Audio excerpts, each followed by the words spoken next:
Don మీడియాకు స్వాగతం. నిడమర్రు మండలంలో ధర్మరాజు ర్యాలీ. నిడమర్రు మండలం పరిధిలో ఉన్న పలు గ్రామాల్లో ఉంగుటూరు నియోజకవర్గం కూటమి అసెంబ్లీ అభ్యర్థి పత్సమట్ల ధర్మరాజు జనసేన, టీడీపీ, బీజేపీ శ్రేణులతో కలిసి భారీ ర్యాలీ నిర్వహించారు. ముందుగా బుధవారం ఉదయం మందలపర్రులో భారీ ర్యాలీగా ప్రారంభమై అడవికొలను, యంకేపల్లి, భువనపల్లి, క్రొవ్విడి, బావైపాలెం, సిద్ధాపురం గ్రామాల మీదుగా వెళ్లి చానమిల్లి గ్రామం చేరుకుంది. ఈ సందర్భంగా ధర్మరాజు మార్గ మధ్యంలో ఉన్న ప్రజలకు అభివాదం చేస్తూ ముందుకు కదిలారు.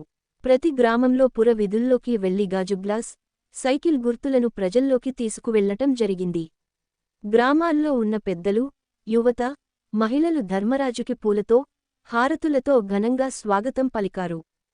అనంతరం గుణపర్రు నుండి ర్యాలీ ప్రారంభమై నిడమర్రు, తోకలపల్లి, బైనేపల్లి, ఆముదలపల్లి, చిన నిండ్రకొలను, దేవరగోపవరం గ్రామాల మీదుగా పెద నిండ్రకొలను చేరుకుంది. ఈ కార్యక్రమంలో నియోజకవర్గం జనసేన, టీడీపీ, బీజేపీ శ్రేణులు, మండలాల అధ్యక్షులు, మండల నాయకులు, జడ్పీటీసీ మాజీ సభ్యులు, గ్రామ సర్పంచ్, గ్రామాల నాయకులు, కార్యకర్తలు, తెలుగు మహిళలు, వీర మహిళలు తదితరులు పాల్గొన్నారు. విశ్వసనీయ వార్తల సమాహారమే మన డాన్ మీడియా. మరిన్ని వార్తల కోసం మన డాన్ మీడియా ఛానల్ను సబ్స్క్రైబ్ చేయండి. మరికొందరితో చేయించండి. ధన్యవాదములు.